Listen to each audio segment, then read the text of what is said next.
कि बिहार के गौरव को धूमिल करने का प्रयास जो है बीपीएससी कर रही है। आज आप लोग जो गर्दनी बाग में ब्लैक डे मना रहे हो, किसने मजबूर किया? निश्चित रूप से पुलवामा जो हमला हुआ उसमें 40 हमारे शहीद, हमारे बड़े भाई सब लोग शहीद हुए, उनको श्रद्धांजलि देने का दिन है। बिहार की तमाम परीक्षा एजेंसी बेलगाम हो चुकी है और उससे ज़्यादा अफसरशाही, तो लोग कहेगा कि यही लोग है गर्दनी बाग वाला जो गर्दन झुका के बैठा हुआ था। गर्दन झुका के हम लोग नहीं बैठे हैं। 14 फरवरी पूरा दुनिया जहां वैलेंटाइन मना रहा है, वहीं आज के दिन हम ब्लैक डे मनाते हैं। पता है वो दिन आज तक हमारी जहन से गायब नहीं हो पाया, भूल नहीं पा रहे हैं। अब कैसे भूले?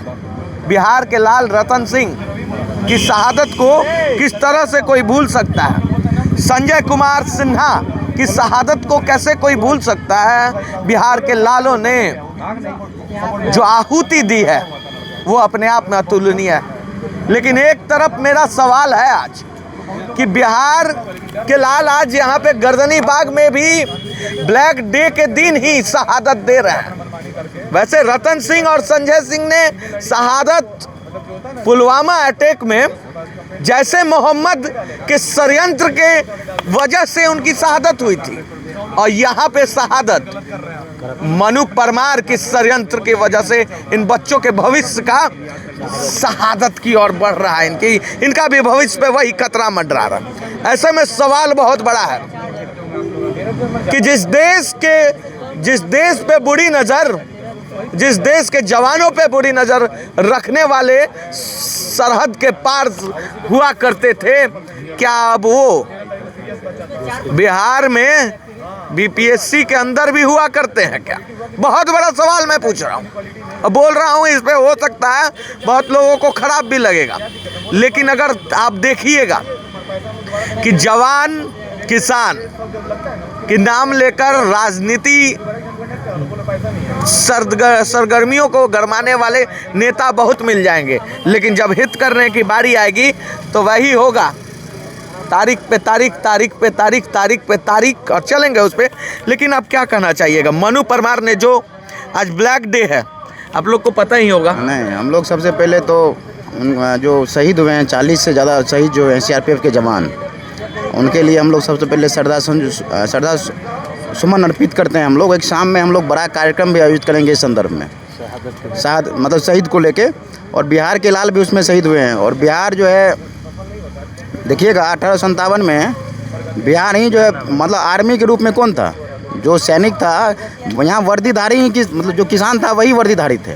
कहने का आशय ये है कि बिहार के यूथ पे जहाँ एक देश के सुरक्षा का भी मजबूत उत्तरदायित्व होता है यहाँ के बिहार बटालियंस पे, तो उसी प्रकार से बिहार के अस्मिता और बिहार के गौरव पे जो बीपीएससी के द्वारा जो लगातार प्रहार किया जा रहा है। अब हम लोग को भी फ़ोन आ रहे हैं, जो मित्र हैं मेरे गुजरात में, जो मित्र हैं मेरे मुंबई में, जो मित्र हैं और कहीं पे, वो लगातार कर रहे हैं कि बिहार के गौरव को धूमिल करने का प्रयास जो है बीपीएससी कर रही है। वो तो बाहर के व्यक्ति हैं। एक सवाल है कि देश को मजबूर 14 तारीख को वैलेंटाइन डे मनाने की जगह हम ब्लैक डे मना रहे हैं, तो इसको देश को अगर कोई मजबूर किया तो पाकिस्तान और जैसे मोहम्मद किया। लेकिन आज आप लोग जो गर्दनी बाग में ब्लैक डे मना रहे हो, किसने मजबूर किया?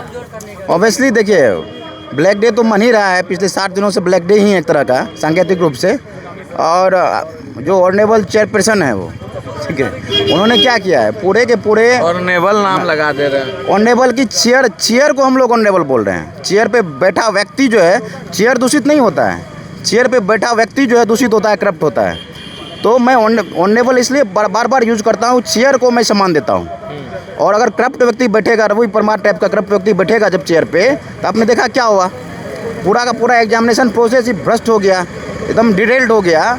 और सुप्रीम कोर्ट का तो जजमेंट भी है इस पर कि मान के चलिए कि अगर मान चलिए सुप्रीम अथॉरिटी जो है एग्जामिनेशन कंडक्टर कौन है? चेयरमैन है, और चेयरमैन ही करप्ट है, दूषित है, तो पूरा का पूरा एग्जामिनेशन ही दूषित हो जाएगा। बहुत सारा जजमेंट है इस पर। छात्र नेता जुड़ चुके हैं। सौरभ भाई, ये जो ब्लैक डे मनाने पर 60 दिन से जो ब्लैक डे मना रहे हैं आप लोग, तो मनु परमार की वजह से या बिहार सरकार का भी इसमें कहीं ना कहीं प्रत्यक्ष रूप से हाथ है? देखिए, सवाल तो बीपीएससी को लेकर है और बीपीएससी की कार्य प्रणाली जो चेयरमैन द्वारा संचालित हो रहा है।